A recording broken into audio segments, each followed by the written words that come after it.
Well, hi, I am Tery Spataro, and I am thrilled to be here today to speak. This is my second time speaking at the Circle Creation. The link, the Circle Creation, all of you are near and dear to my heart. You are my community. So, what I'm going to do is start off and telling you a little bit more about myself. You know me as that person that looks up at the sky and sees more than just stars. I see vast amounts of stories that need to be told. I am a storyteller. I am a creative director, a filmmaker, and an AI-driven artist. I've been working with AI since 2020 and founded Cosmic Cats and Flying Cupcakes, my AI native studio.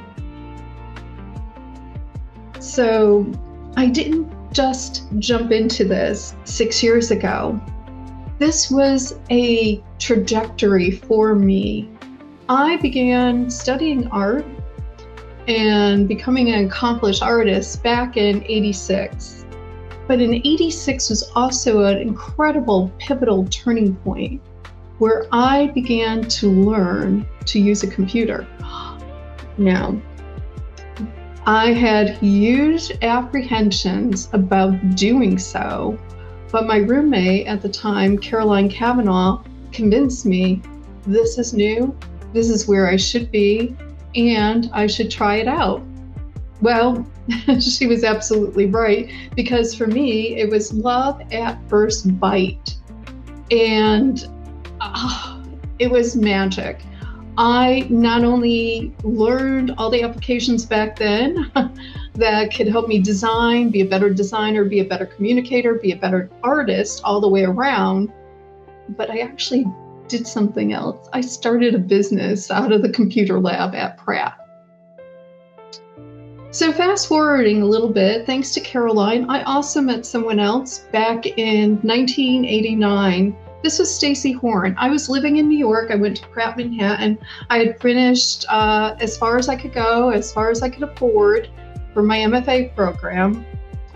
But I ended up meeting Stacy Horn, who was incredible. She opened my mind, opened my eyes to the net. She got me online back in 1989. And I adore her, and you could see a theme here. It's women that were helping women. And I have lots of stories like that. But going forward, because of what Stacy did, there was a click in my brain between like what I could do online and what I was doing digitally with all the things that I learned. And where's that convergence? Can we make new things? Like, I was like toying with the idea of making some kind of romance app where you get paired up.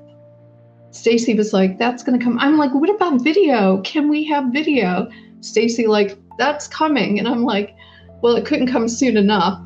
But from there, I ended up getting like fantastic opportunities. The next one was owning my own agency. It was called Stir Associates. I was a partner with Alec Pollock, and we built this incredible team that did fantastic, stellar work. We worked with some of the best brands in the world, L'Oreal Cosmetics, there was Olympus America, Showtime Networks, Atlantic Records, and the list goes on. We did a fantastic thing for New York Public Library, and we also did some work for GSK and launching a new product. Sold that company, and then became this like, gotta hire her.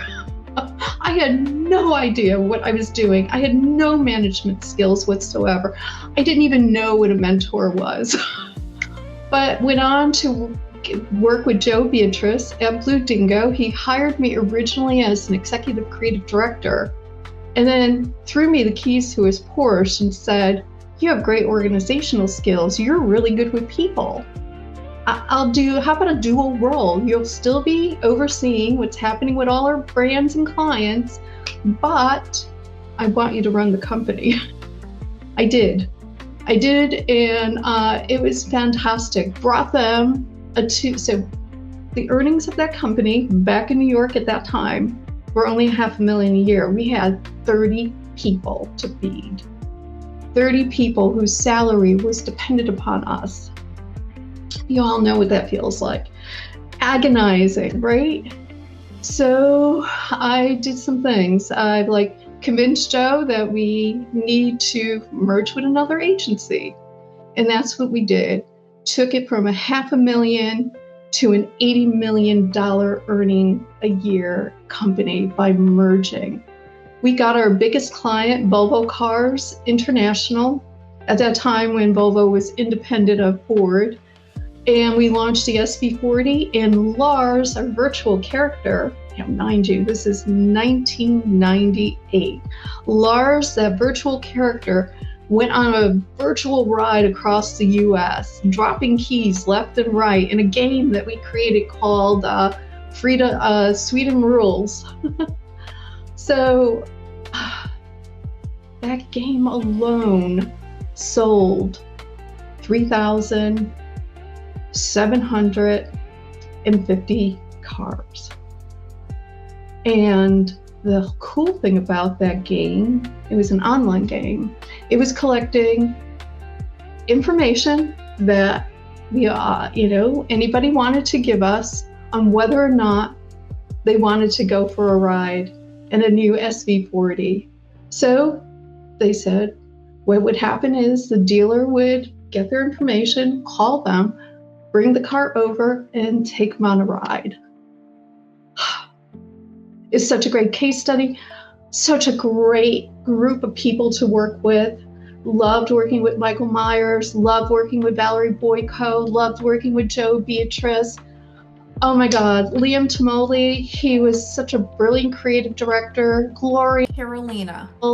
There were so many people there that were just incredible. So that's just a little story that I wanted to tell you about where I came from. My trajectory propelled after that. I got offers to come on board to Ogilvy, which I did. I got offers to leave Ogilvy and go somewhere else, which I did. And I just kept growing. I was in and out of the WPP companies, agencies, a lot.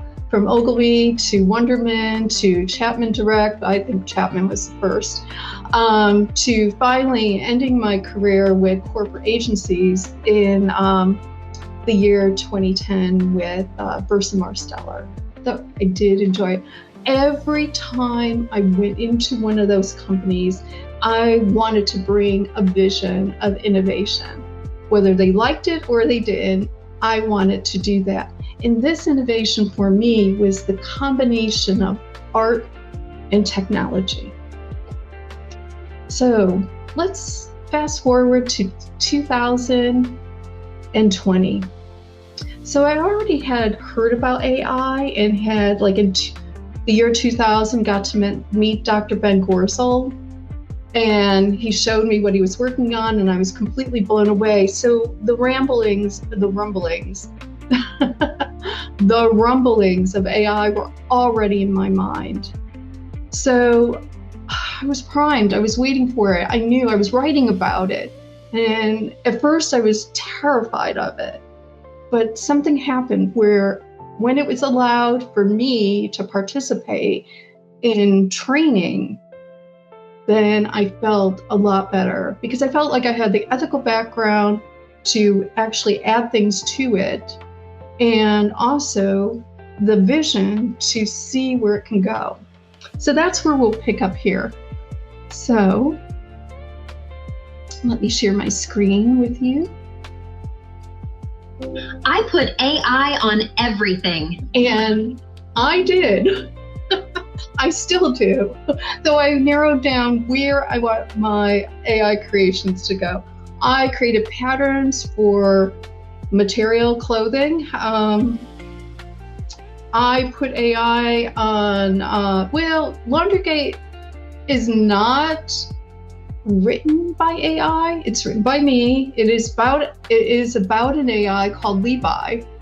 And I'm pulling like a lot of the stories from Laundrygate, Strange Stories About the Future, to the verse. I'm actually literally pulling from research that's been done, from things that are true, and creating like alternative reality from it. So definitely, if you get a chance, read Laundrygate's Strange Stories About the Future and the verse. And I have one more book coming. But interestingly, Christy Lynn is going to do the narration. She did narration for the Strange Stories About the Future, and she's currently working on the verse. She is phenomenal. Strange Place is 175 pages of full color illustrations, and it's about this wacky, way out world where these elder women statesmen converge on this incredible planet.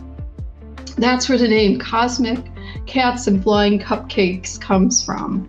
But from there, I had this fantastic opportunity to participate in a residency with the Loop Art Critique, and it was phenomenal. Cassandra Hirschberg from the Gagarin Gallery,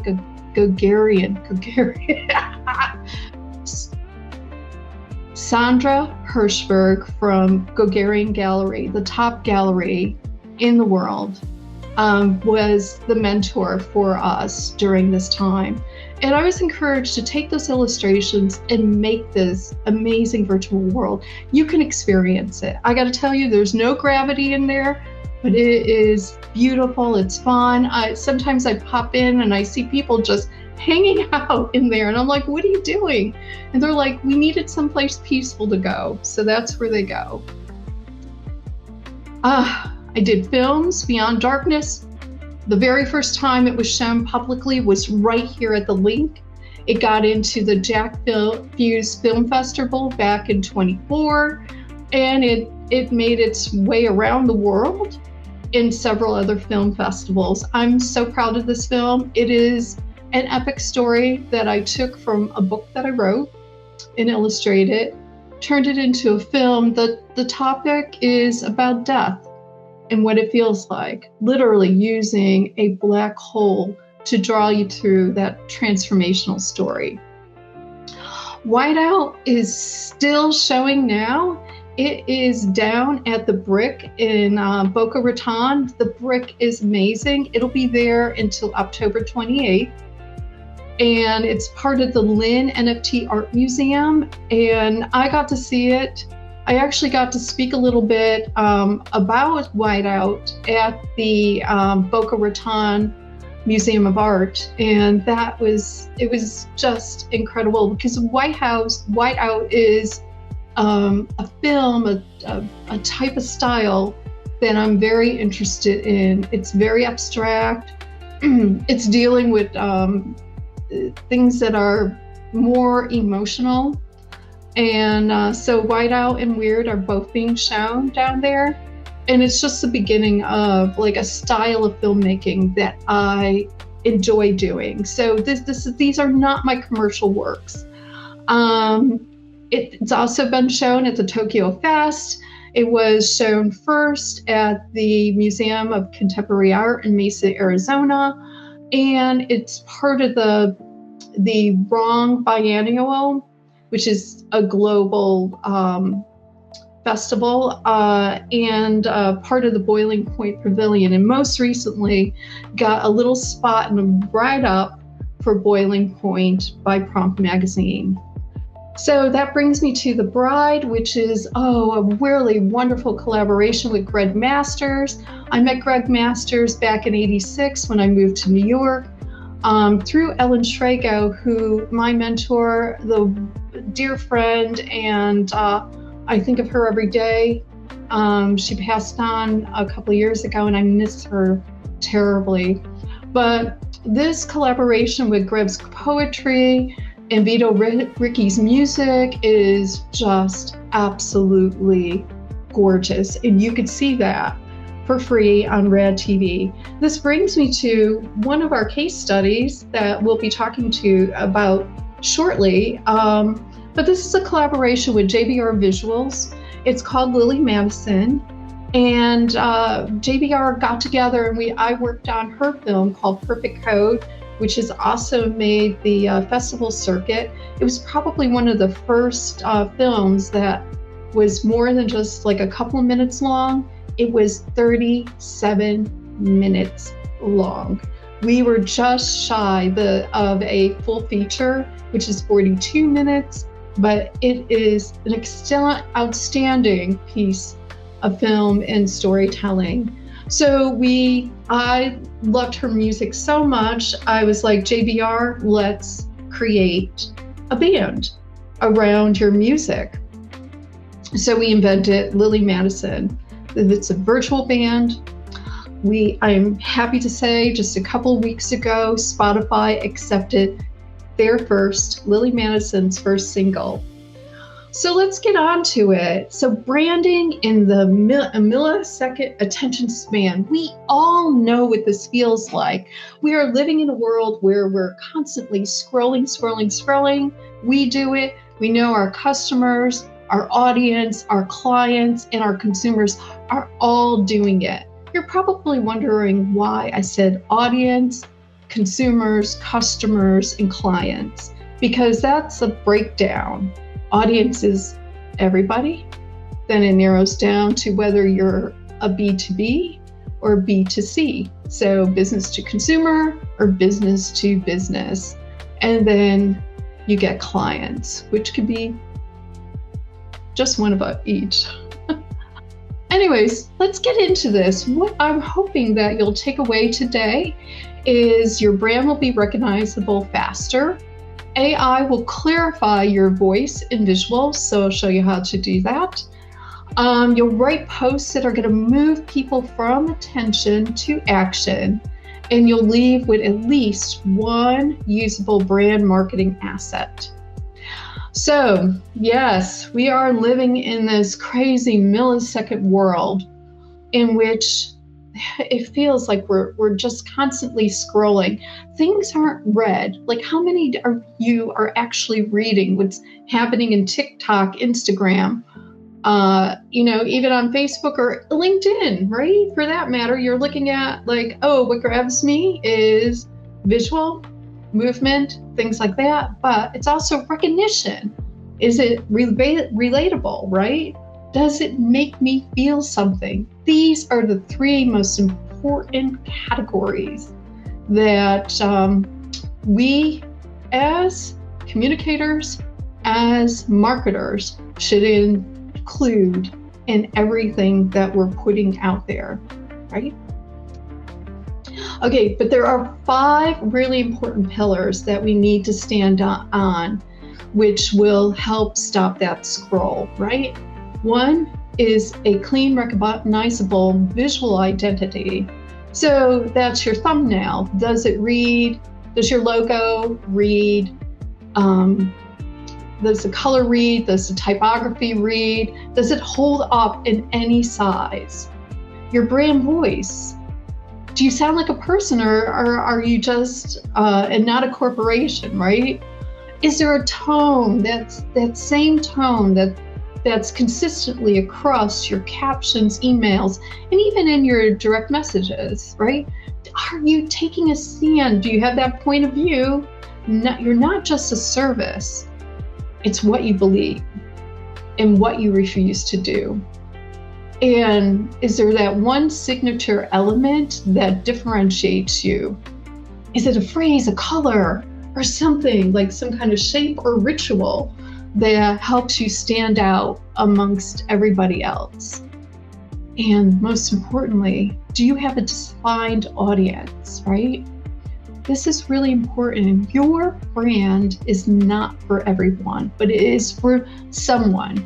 And you have to make that person feel seen. So here are 5 moves that will help you stop the scroll. have an interrupted pattern. Break that usual norm of the feed, right?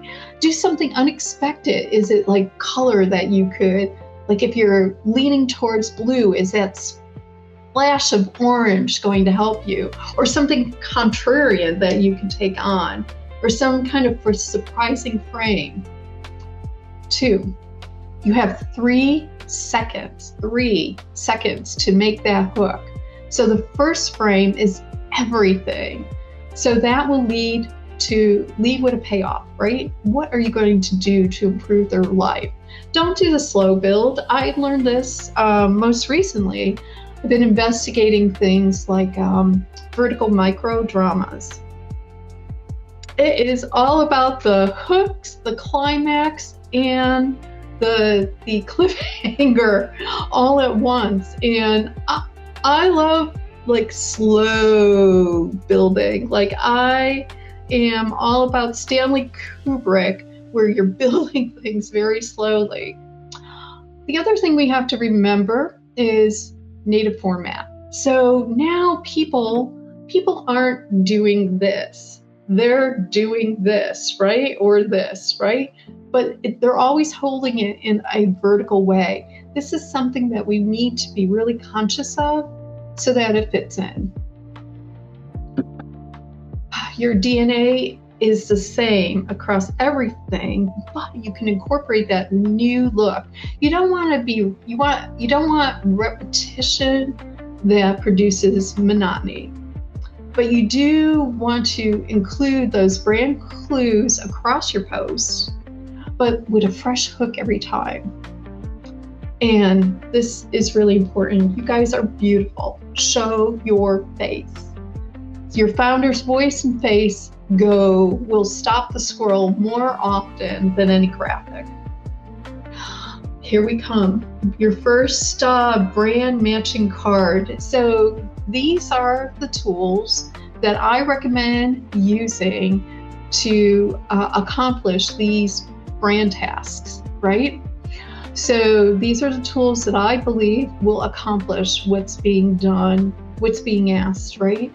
And I provided simple prompts that you can use. So you're all going to get this. I have cards, and I think that will really help you. Okay, this is the way you're going to build your brand with AI. So it's really important that you create a voice guide. And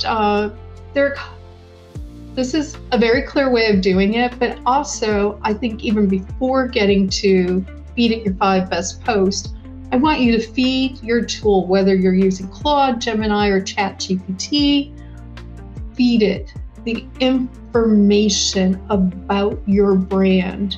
To an AI, knowledge is your power, right? So, and then feed it your 5 best posts, ask it to identify tones and words that you use personally and the personality. And that will produce your brand voice document in a couple of minutes. Visual identity is really important because this is how people recognize what your brand is. So Canva AI, even Adobe Firefly will be helpful, but you're going to use it to generate your palette, your font pairings, your logo variations, and lock it down to stay consistent. And I could talk a little bit about that. So I've been working with Gupri to start formalizing certain things with the circle of creation. We created a style sheet. And you'll see, I'm going to do a little demo where I included a style sheet with Claude. We'll do that in just a moment.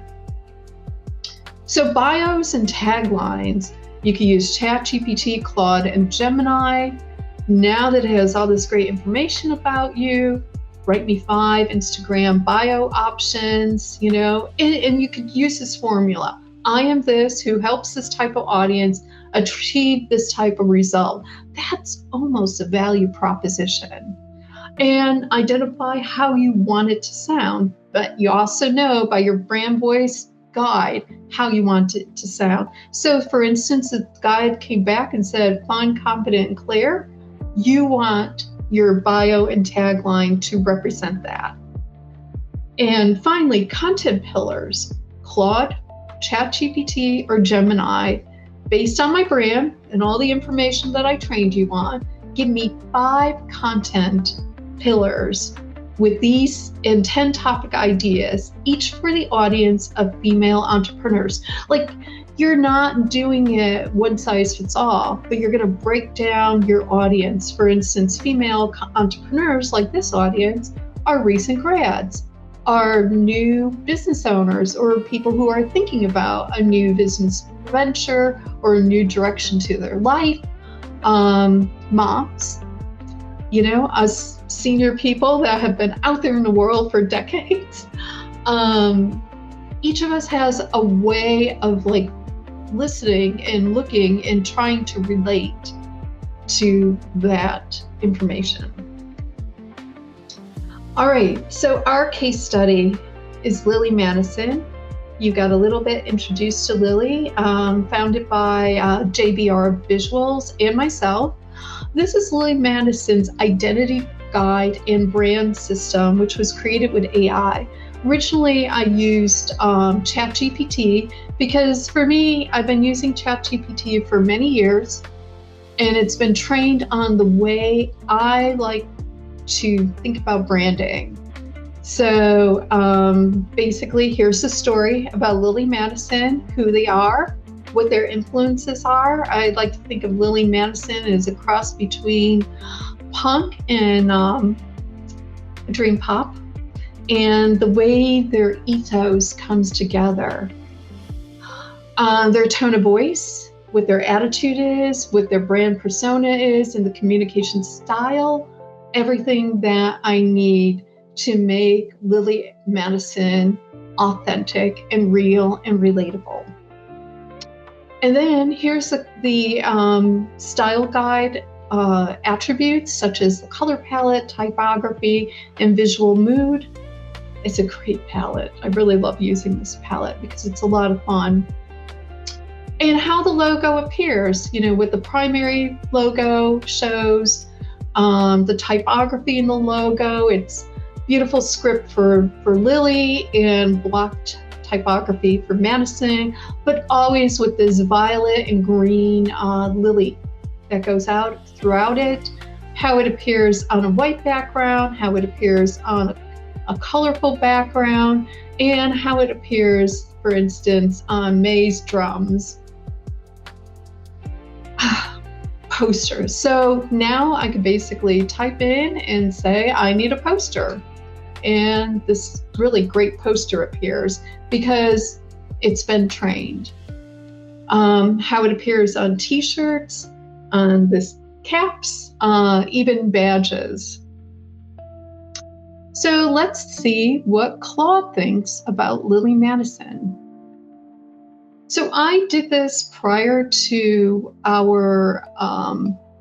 my talk, so that it's not me fumbling around with trying to upload things, but I'll tell you what I did do. I first told it to act as a brand strategist, give me a brand audit, and this is really important. This is a really good exercise for all of us.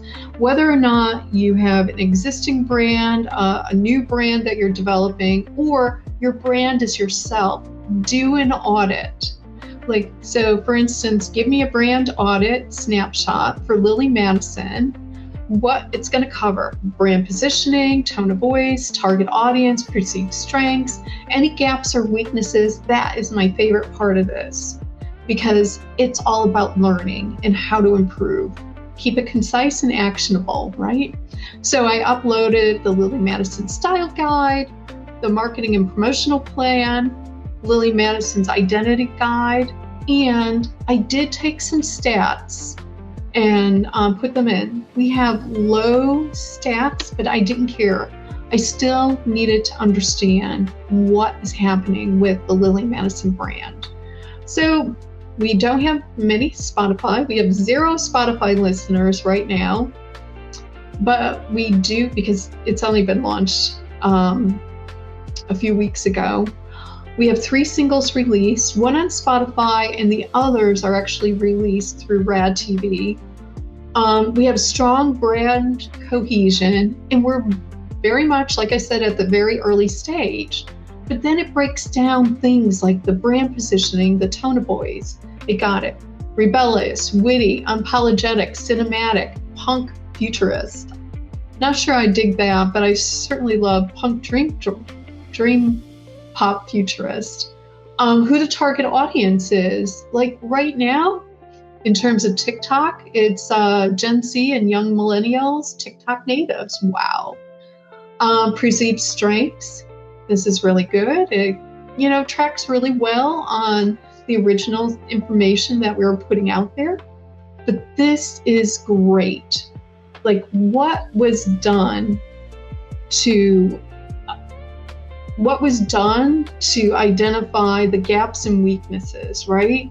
The original story is inconsistent. So now we have to go back and look at everything and make that consistency happening. The name search, there's a conflict. There are a few Lily Madisons out there. So how do we rise above Lily Madison general, Lily Madison the person, and what's the recommendation for that? We're missing an Instagram presence, which is kind of interesting because I think what happened was I forgot to list the Instagram on the link tree. And it breaks things down between strategy and execution gap, audience proof points, and things like that. And then it proceeds to, paint a very important picture in terms of the identity guide and the things that were needed. So now we have this so that we can ask it questions, right? Or we can ask for recommendations on how to improve those gaps. So the next part of this is the marketing part. But let's revisit. What did we do? We learned what a brand strategy consists of. And the brand strategy is answering these types of questions: who you are, who you serve, what you believe, and how people should feel when they encounter you. These are all strategic questions, right? The how, just remember, the how is a really interesting thing, right? And I'll explain that a little bit more. How could go both ways, but it edges more towards a tactical way of doing, and tactics equal action, right?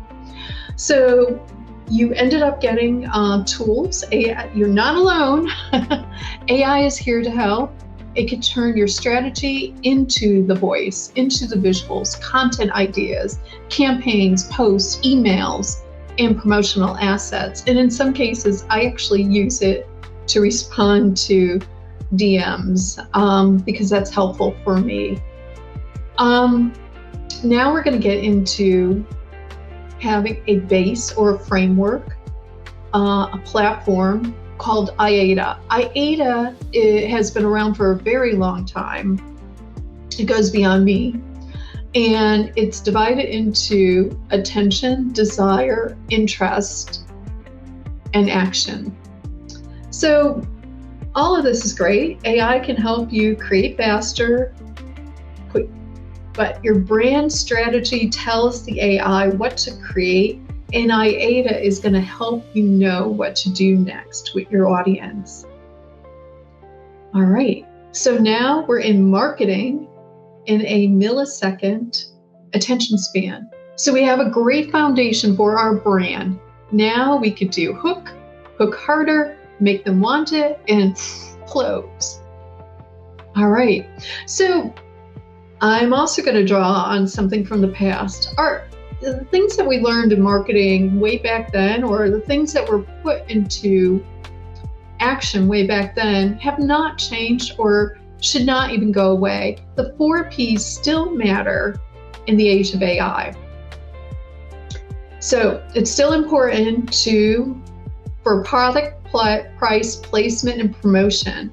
So the product is, what are you offering and what's it going to do to transform, right? How does it improve the lives of the people that you're trying to connect with your product, right? The price is more than just that it costs X. It's the value that you're bringing to the person, company, client, consumer that you're selling it to. And the place is, where did they get it? Did they discover you online? Or are you walking into a physical store? Where can they buy from you? And the promotion takes everything that you put together. It helps them stop, care, and act. So, this is great. 50 milliseconds. Your audience decides, is this worth it? That is faster than a blink, faster than taking a sip of wine, faster than I can read the sentence. But let's think about it. How does our brain work? So our brain is actually, when it's deciding whether or not to buy. Oh, and I do recommend, if you get a chance, do read How People Buy by Paco Underhill. He's fantastic. I got to meet him a very long time ago. He's inspired me. He was our required reading when I was getting my MBA. But he's also very great because I was actually introduced to him and got to ask him a lot of questions. I was working on a mapping of the limbic system for for a client known as Night Eyes up in Denver, Colorado. Actually, they're in Boulder. But it's broken down into 3 things that we all do, right? First, we're thinking about survival and safety, right? We react to things like movement, color, faces, contrast. We're always like trying to size things up. Friend or foe? Run or freeze, right? So that's how we're thinking about things, our own survival, our own safety. But the other thing we're doing is we have this feeling side of our brain, right? And we're responding to things like stories and pain points, desires, identity. How do we relate? And this is where your copy has to land, right? And then finally, this is how we think about whether or not, as a consumer, a customer, a client, whether or not the facts are adding up, right? We're looking for facts, we're reviewing prices, we're looking for those guarantees. And this is your offer page and your testimonials, right? So first thing, you got to appeal to that reptilian brain with visual brand, where it hits first, right? Then that's copy that lands, that connection that you want to make, that feeling part of the brain. And finally, what are you offering and how do you guarantee that? So now we're moving into IATA. Okay, every ad, every caption, email that's out there, every reel, this formula from the commercial side of commercials, the advertising world, the brand world, the big brand world is using this. They are hooking you with something bold. They are creating interest in which you want to lean in and want to know more. They're creating desire. They're painting the dream that shows your personal transformation. And they're asking you to do something. One clear ask. So let's take a look at this. One by one. Action. That's that hook formula. Whether you're making a bold statement, such as this one, most women are losing customers in the first 3 seconds and don't even know it. Okay, I could relate to that one. Or something like this, a surprising stat. Did you know that 8 out of 10 people judge your brand before reading a single word? Yeah. Or a relatable pain. I don't know about you, but this relates to me. You're working so hard in your business, but nobody is clicking. Does that sound familiar? Or something curiosity, like grasping, It's creating that curiosity signal. There's a 3-word phrase that can triple your engagement. You want to know it? So here's something that you should keep in mind. The first 3 words of any post will make or break the moment. All right, interest. This is once you have their eye, now you need their brain. And here's how you can get hold of it. Tell them a mini story. Last Tuesday, my client tried one of these things, and here's what happened. This story creates curiosity and trust, grabs their attention, right? Grabs their interest. Or mirror their mirror their world. Like if the client, the customer, consumer says they're overwhelmed, don't say I'm stressed too. Say I'm overwhelmed. Relate to them. Use words that they're using. You know, that's a great acting tip. Anybody who's taken a professional acting class, you're actually mirroring what other people are saying. Ask a question. Have you ever felt like you're posting into a void? Yes, we've all done this. And you can almost imagine people nodding their heads to this. Tease that payoff. So by the end of this post, you'll know exactly what to say to the ideal client to make them stop scrolling. Or show personality. This is where I fail all the time because I have a tendency to be beige because it's just my personality, and modulation of my voice, not so great. I'm working really hard on that. Tonight will be a big, thing for me if I can modulate properly. But be you. Show your humor, your sassiness, your warmth. Pick your flavor. Don't, bouncy equals boring. And this is my favorite one because I always make the mistake of giving too much and not thinking from the perspective of who I want to attract, right? So I want to edit. If it doesn't hook or build, get rid of it. All right, this one is really, really important because now that you have their attention, you have their interest, now it's time to build desire. Paint that dream, that amazing dream. Appeal to their aspirations. Like before, we're all here. We're right here.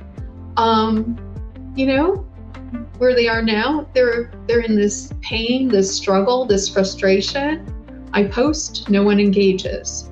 Now you want to create that bridge on the solution, your product, your offer, but also you want to have that payoff.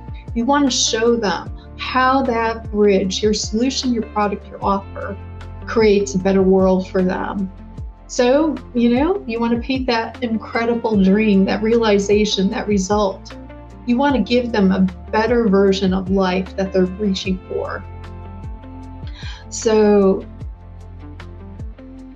desire is when they stop thinking about your brand and start dreaming about where it fits into their life.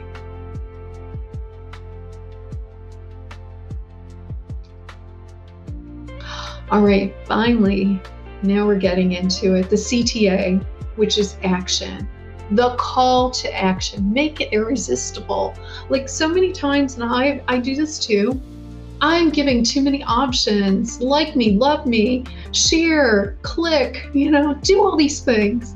But no, if you give one clear call to action, then you'll get results. Like a soft one is save this for later, tag a friend who needs it. An engaging one is about drop a hot in the comments if this resonates, right? Click the CTA, click the link in the bio to grab your free guide. Learn that very, very early on. long time ago. I don't know if many of you remember DoubleClick, but I met those guys back in, oh gosh, I think it was 95, 96. And they were investigating, they were wanting to understand how our back end stats were working, like what were people doing. And I'm like, if you tell them to click, they'll click. That's a call to action. And buy. Doors closed Friday. Like, we don't keep our doors closed here for the Circle of Creation. So you can still buy your ticket up until 5:30. The link's in the bio. Let's go. That's for Instagram, right? So the next step is obvious, easy, and exciting. Make this action. Make it obvious, make it easy, make it exciting. All right, here's your roadmap. Number one, hook. Make that bold claim or that statistic, pain point, or curiosity within the first 3 words, right? Then, what's the problem that you're trying to solve? Name the problem out loud. Sound familiar? I know your pain point. I got it, right? And what's the promise? What is it that your product is going to deliver? And provide that proof point. What's the stat or testimonial mini story that builds that credibility? And finally, the solution, your method, product, or insight that's going to create that transformation. And number 6, how do you make their life look so much better and so much happier now that you got their attention? And finally, what's that call to action that you want them to take with what you provided? Okay, now remember, you have a fantastic dream team behind you. I have it. One that's going to do your writing and your copy, going to make your fantastic visuals and help boost your brand with more visuals that are relatable. Create those social media posts, even do analytics like I had done with Lily Madison, or this is a little disclaimer, if you're going to add an AI chatbot anywhere to your page, make sure you train it on the knowledge of your brand, your products, your business, so that it can answer the right questions. Okay, here it is. Your last card is your marketing card and all the tools that are relative to creating the marketing tasks that I outlined here, and some sample prompts. So here's your card. All right, now it's workshop time. Okay, we have 10 minutes. What I want you to do, and you can use this QR code if you want to go directly and copy and paste this into whatever you're working on, if it's easier. So in this 10 minutes, I want you to build your first IATA. So if it's better for you and you want to work in groups, that's great. If you want to, it's better if you work on your own, so you have something to take away that's personally yours. You're going to write your hook for attention. You're going to build interest in 1 sentence. What will they learn? Tease the payoff. You're going to write 2 or 3 lines for desire. Show them that transformation. Imagine if you could without. There's a little prompt for you. And then create the action. You're going to write the CTA, that one thing that's going to make it exciting to go. All right? And what I want you to do is not do this on your own.